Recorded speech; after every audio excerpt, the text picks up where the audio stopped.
Bienvenidos a esta sesión que va a tratar sobre las novedades, sobre estudiantes, su movilidad y la introducción de los cambios a través del Real Decreto Ley 11/2018.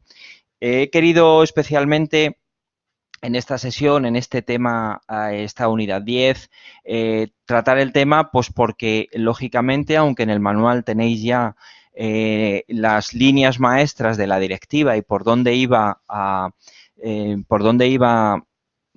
esas directrices, nunca mejor dicho, que nos marcaba esta normativa comunitaria, pues lógicamente ya con la publicación del Real Decreto Ley 11/2018, el 4 de septiembre, pues nos queda ya plasmada en nuestra legislación y perfectamente operativa, aunque ahora os contaré alguna salvedad que estamos teniendo.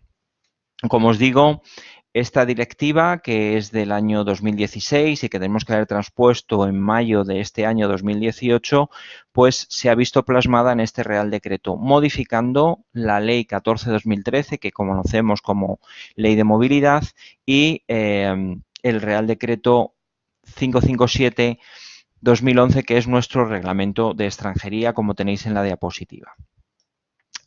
En esta estructura vemos que el Real Decreto Ley toca dentro de la Ley 14 cosas importantes. El artículo 72 le da una doble redacción, es decir, mantiene lo que había hasta ahora, pero introduce una categoría de investigadores de la Unión Europea y la posibilidad de que los investigadores, una vez que han finalizado sus proyectos, busquen empleo, queden hasta un año en España buscando empleo, ¿verdad? Se introduce también la disposición adicional 17 y disposición adicional 18, que aunque están en la Ley 14/2013, pertenecen al régimen general de extranjería. Y esto está provocando, y era lo que os comentaba anteriormente, está provocando cierta confusión, porque en información de extranjería, en las delegaciones de gobierno, en los registros generales, no saben muy bien cómo tratar estos casos. Os pongo un ejemplo. Yo tengo ya alumnos, alumnos que han terminado su curso y han hecho una autorización de búsqueda de empleo. Vamos a ver ahora que en 30 días el silencio es positivo y, sin embargo, cuando hemos ido a la delegación de gobierno con el representante legal de la empresa a presentar la solicitud, no ha sido posible o no nos han querido recoger la documentación, alegando que teníamos que no está arreglado el procedimiento. Es decir, viene en la directiva, viene el Real Decreto Ley, pero no han recibido las instrucciones, no han recibido por escrito las órdenes ni la reglamentación de ese proceso, con lo cual estamos formalmente cumpliendo con la transposición de la directiva, pero operativamente infringiendo todo el derecho europeo por parte de las administraciones en lo que es a la hora de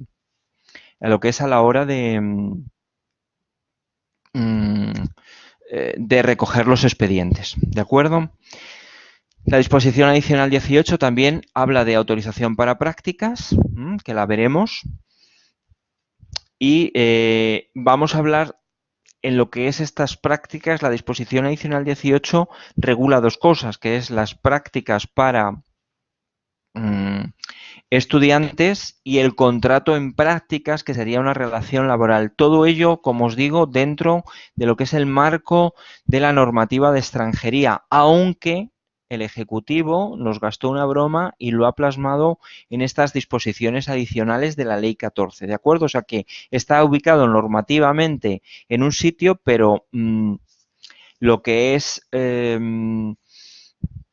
administrativamente se va a regir por ley de extranjería.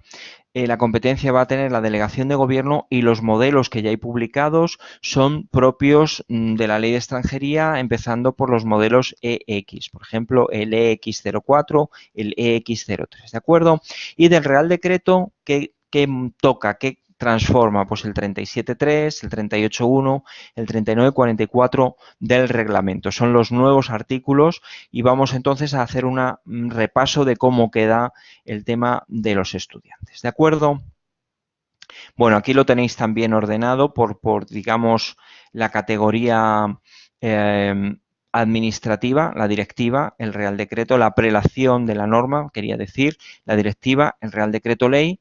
Nuestra base legal está en el artículo 33 de la Ley de Extranjería, desarrollado por el reglamento, y en paralelo tenemos la Ley 14, el artículo 72 y, como os digo, estas disposiciones que en realidad pertenecen al cajón de la ley y el reglamento de extranjería. ¿De acuerdo? Es importante que recordemos esa, digamos, esa ubicación equívoca que hace el Ejecutivo. Bueno, si queremos traer a un estudiante, una persona que quiere incorporarse a un centro, por ejemplo, nuestro centro de estudios, y que quiera estar cursando un máster o un curso de universidad o un curso superior, lo que tiene que hacer es hacer un procedimiento. Lógicamente, tenemos que cumplir unos requisitos económicos que tenéis ahí y que coinciden con el 100% del IMPREN, 537 euros, 537,84 euros al mes, durante al menos 3 meses, entre 3 y 6 meses. Es decir, es una cantidad bastante baja, es decir, están facilitando la entrada de estudiantes, ¿de acuerdo? Vemos aquí en esta diapositiva que la renovación se podrá hacer 60 días antes y hasta 90 días después. Pero me quiero centrar ahora en el procedimiento inicial. Los requisitos económicos son relativamente fáciles, con lo cual, como os decía antes, lo que intenta es primarse que el estudiante venga a España, ¿verdad? En esa intención de mejorar nuestra nuestro nivel de estudiantes y después ser fuente para nutrir nuestra necesidad laboral, pues es un incentivo que está poniendo nuestro legislador y que viene inspirado, por supuesto, por la directiva de la Unión Europea. ¿De acuerdo? ¿Qué haríamos ahora? En esta diapositiva os voy a explicar un poco cómo es la solicitud tradicional de estudiantes. Y digo tradicional porque la reforma sí que nos introduce nuevas formas de solicitud. ¿De acuerdo? Entonces, lo primero que tenemos que hacer es situarnos en la parte izquierda superior de la diapositiva y entrar en contacto con un centro de estudios, con una universidad y matricularnos, hacer una reserva de matrícula, ¿de acuerdo? Esto es muy fácil ahora mismo con Internet, no requiere, los centros de estudios tienen comerciales en los países de origen, con lo cual es muy fácil pues tener alumnos, tener el interés de estas personas que quieren entrar en España a nivel estudiante. Veis que la raya roja sería la frontera y en la parte superior derecha tendríamos al estudiante que ya se ha matriculado, que tiene que acreditar que tiene esos medios de vida que hemos dicho y, lógicamente, dirigirse al consulado español.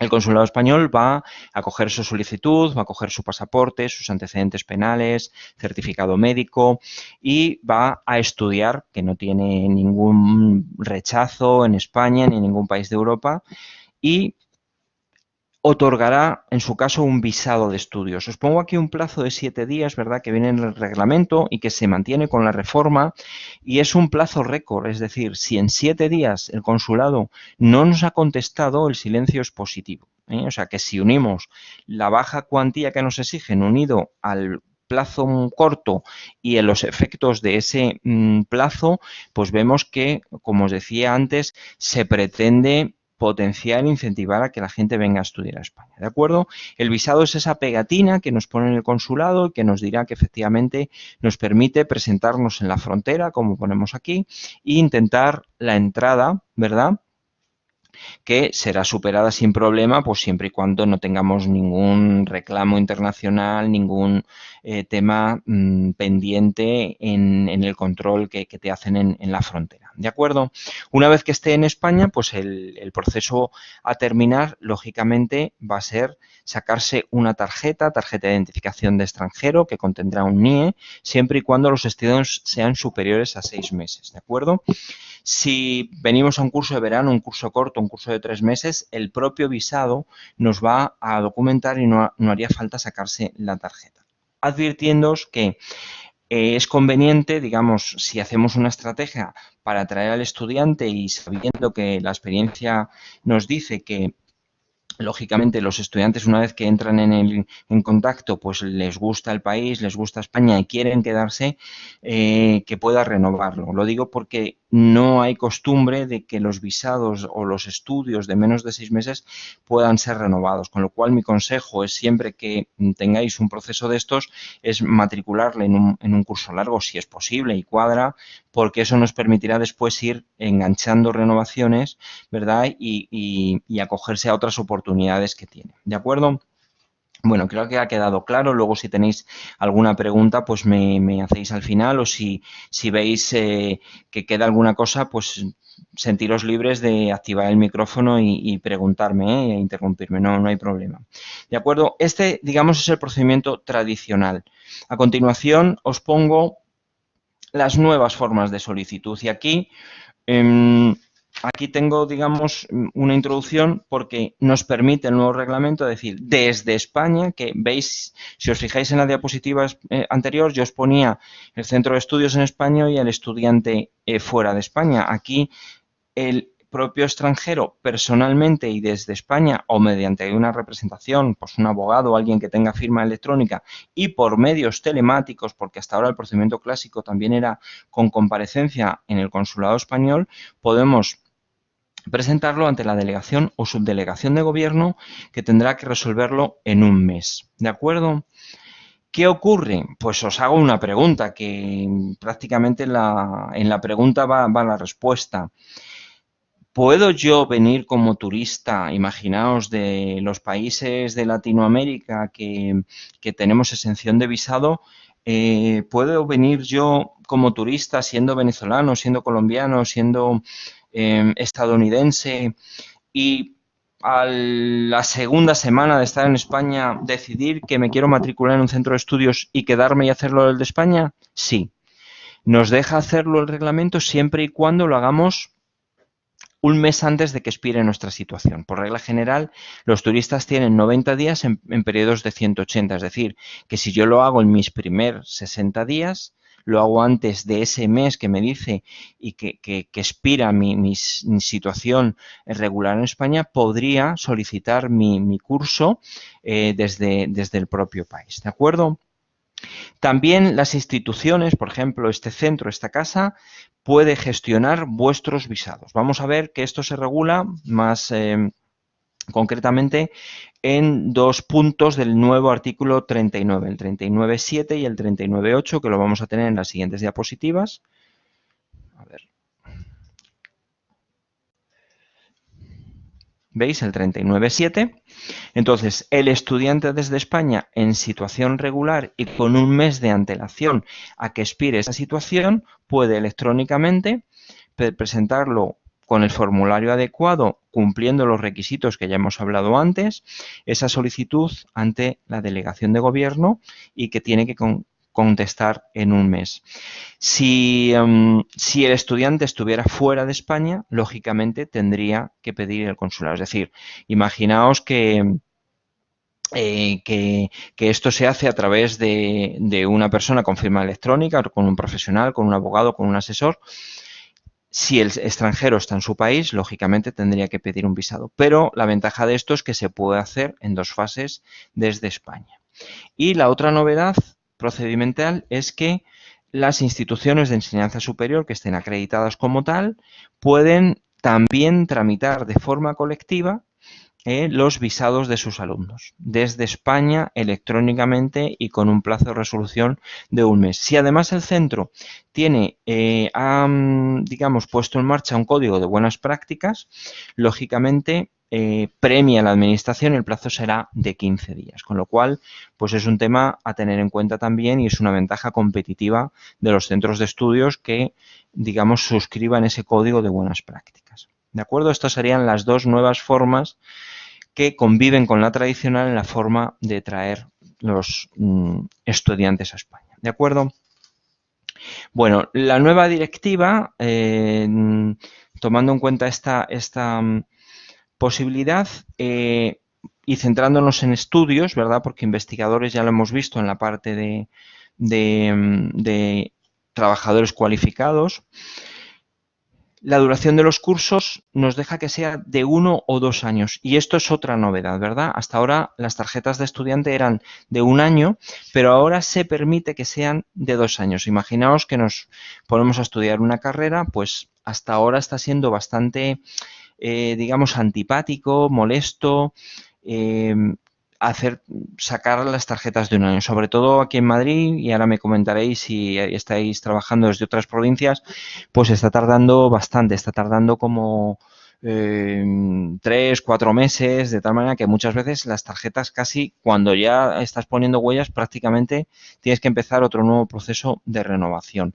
Si yo estoy matriculado en una carrera, estoy estudiando Derecho, estoy estudiando Economía, lo que sea, y ya tengo una tarjeta de 2 años en estos cursos superiores, pues la verdad es que voy a estar mucho más común. Se mantiene la compatibilidad con el trabajo, es decir, la directiva expresamente y la nueva normativa que se ha transpuesto busca que el estudiante pueda compatibilizar por cuenta propia o por cuenta ajena su trabajo, ¿de acuerdo? Pero siempre estamos hablando de contratos de media jornada, digamos, algo subsidiario o algo que complementa los estudios. La actividad principal y la residencia viene marcada por esa tarjeta de estudiante, ¿de acuerdo? Y se mantiene, se da una nueva redacción al artículo 44 en cuanto a la libre circulación de estudiantes por la Unión, ¿de acuerdo? Y entonces así vamos a tener circulación de estudiantes de estudios superiores y circulación de estudiantes normal, pura y dura. Lo distingue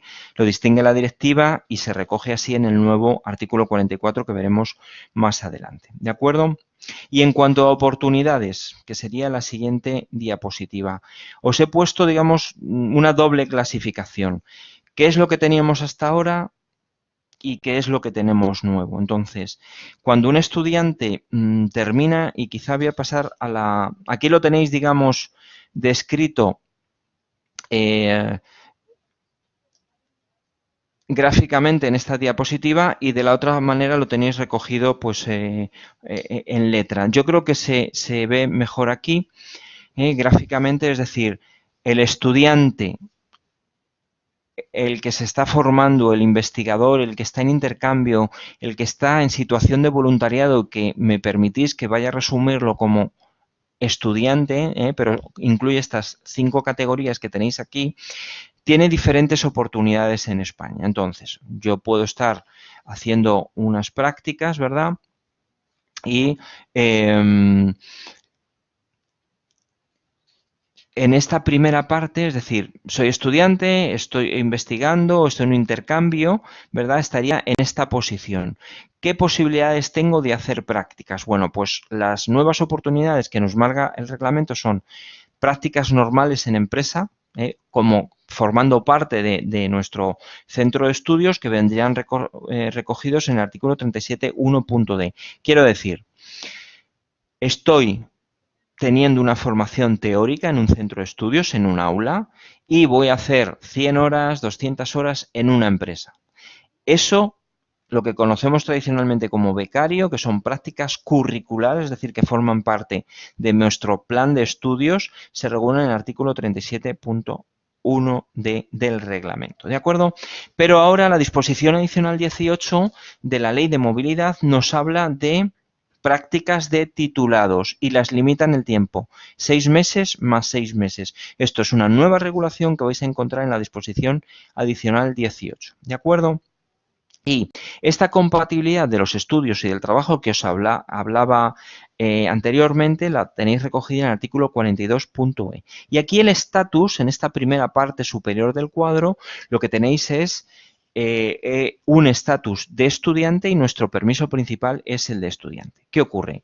Pues que, lógicamente, antes o después los estudios se acaban, el estudiante se cansa y lo que quiere es dar ese inicio profesional, ese salto al trabajo, ¿de acuerdo? Entonces, conviven las antiguas oportunidades con nuevas oportunidades que nos brinda la reforma, ¿de acuerdo? Entonces, empezando de izquierda a derecha, tenéis el tradicional cambio de la ley de extranjería a trabajo que se regula en el artículo 199 y que os sonará. Los estudiantes que lleven 3 años estudiando y que hayan aprobado sus estudios y tal, podrán cambiar a trabajo sin ser de aplicación la situación nacional de empleo. Eso se mantiene, ¿de acuerdo? Nos brinda una oportunidad para prácticas de titulados o gente que esté en disposición de titular, ¿verdad? Con esa limitación de 6 meses más 6 meses, es decir, hasta el año, la disposición adicional 18. Una cosa nueva que también se ha incorporado es las residencias de búsqueda de empleo. Es decir, soy estudiante, he terminado mis estudios y lo que quiero hacer ahora es buscar trabajo. Antes, obligatoriamente, teníamos la ficción de prorroga tus estudios, vamos a intentar estirar el chicle hasta que lleguemos hasta el supuesto del artículo 199, pero ahora mismo eso, con el correspondiente riesgo de que realmente estábamos ante prácticas extracurriculares que son consideradas relación laboral, con problemas en las empresas que podían ser inspeccionadas. Ahora, por la directiva, se crea el visado de búsqueda de empleo y esta disposición adicional 17 lo que nos permite es, como si fuera una renovación, 60 días antes de que expire nuestro permiso y hasta 90 días después, poder renovar ese permiso. ¿De acuerdo? Y cambiamos a búsqueda de empleo. Aquí el plazo son 20 días y silencio positivo. ¿De acuerdo? Y, lógicamente, se nos presenta el artículo 71.1c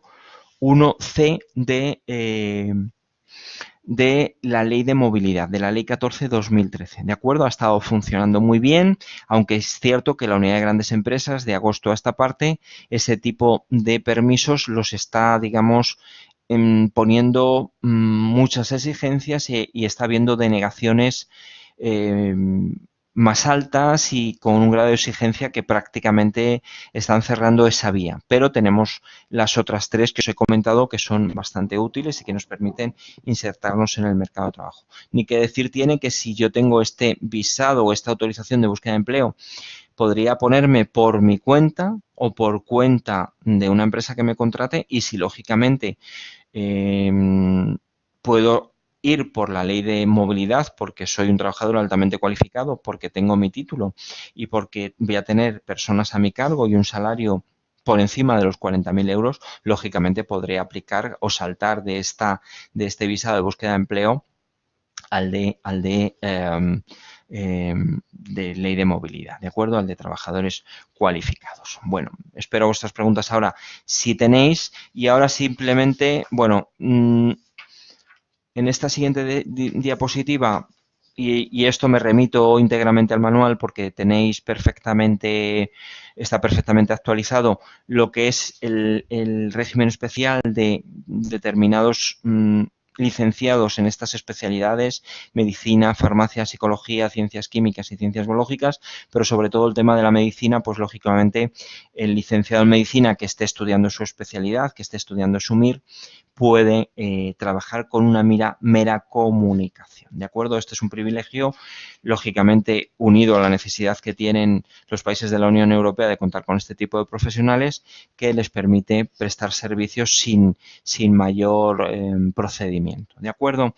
En cuanto a la movilidad que os decía antes, sí que distingue la directiva y el reglamento entre una movilidad de la Unión Europea para aquellos estudiantes que estén en cursos de enseñanza superior, ¿verdad? En programas de la Unión Europea o en programas multilaterales y otros estudiantes admitidos en la Unión Europea con otros estudios. Imaginaos enseñanza superior y un alumno de bachiller o un alumno de FP o otro tipo de estudios, ¿de acuerdo? Entonces sí que lo distingue y privilegia, lógicamente, y facilita la movilidad de estudiantes de enseñanza superior.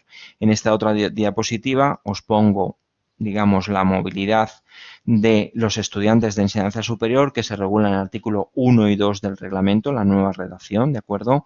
Entonces, lo más aconsejable es directamente, acogiéndonos a la movilidad que nos permite el espacio Schengen, entrar en España, comunicarlo a la delegación de gobierno, antes de entrar o en un mes desde la entrada, que es lo más habitual, entrar y comunicarlo.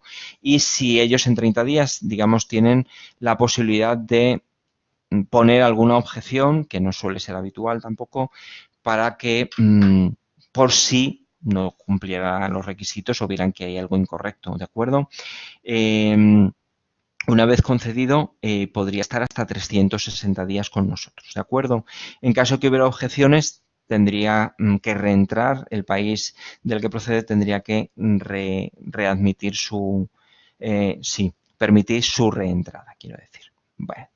Y en la diapositiva que os marco, digamos, en el procedimiento clásico, ahora se regula como 44.3, ¿de acuerdo? Se puede hacer en el consulado español o se puede hacer desde España, en la oficina de extranjeros y también con un mes, ¿de acuerdo? Y aquí, digamos, estamos vinculados a la duración del permiso que nos da el otro país. Es la diferencia que existe entre uno y otro, ¿de acuerdo?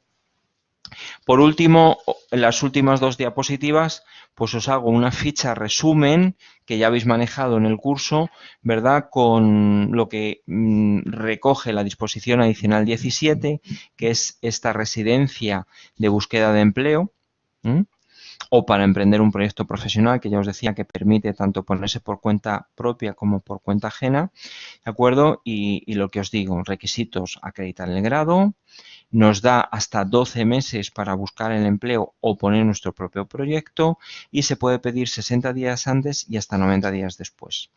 Competente la delegación o subdelegación de gobierno, en el caso de Madrid sería delegación de gobierno de Madrid, caso de Barcelona, pues subdelegación del gobierno de Barcelona, y el plazo para resolver son 20 días con silencio positivo, ¿de acuerdo?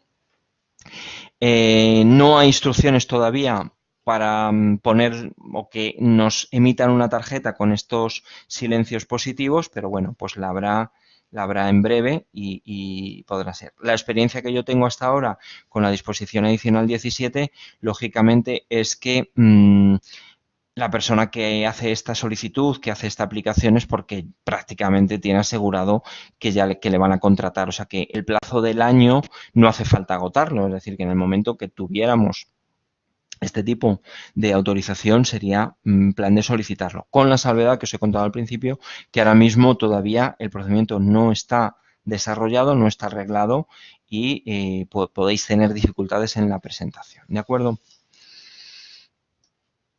Y por último, la disposición adicional 18, que como os decía, aquí también tenéis que tener cuidado. La disposición adicional 18 que hemos estudiado hoy en esta sesión es para prácticas, no laborales, ¿de acuerdo? Y tenéis que distinguirlo del contrato en prácticas, que sería semejante al que regula nuestro Estatuto de los Trabajadores, ¿de acuerdo? Y que es una relación laboral y que necesita un permiso de trabajo. El procedimiento es el mismo, se regula en la misma disposición, yo creo que en una técnica mejorable, que induce a confusión, pero que en este caso solamente os voy a hablar de las prácticas y en la ubicación que tiene la disposición adicional 18. Bueno, por mi parte nada más, espero vuestras preguntas y estoy a vuestra disposición cuando queráis.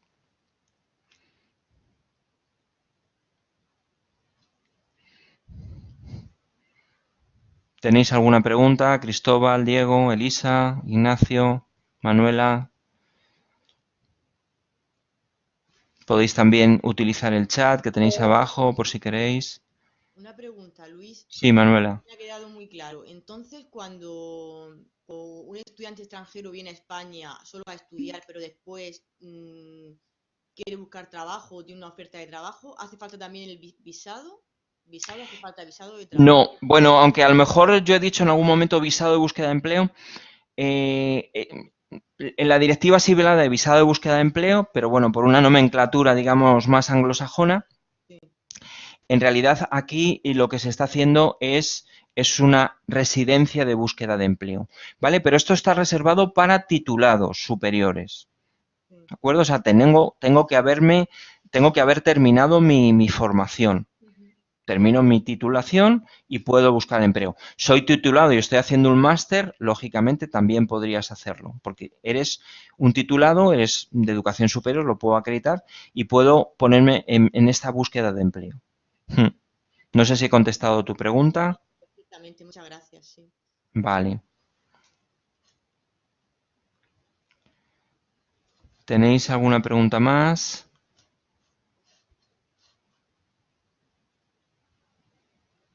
Cristóbal, Elisa. Bueno, pues si os parece bien, vamos a dar por finalizada la sesión. No sé si Nieves quiere decir algo más.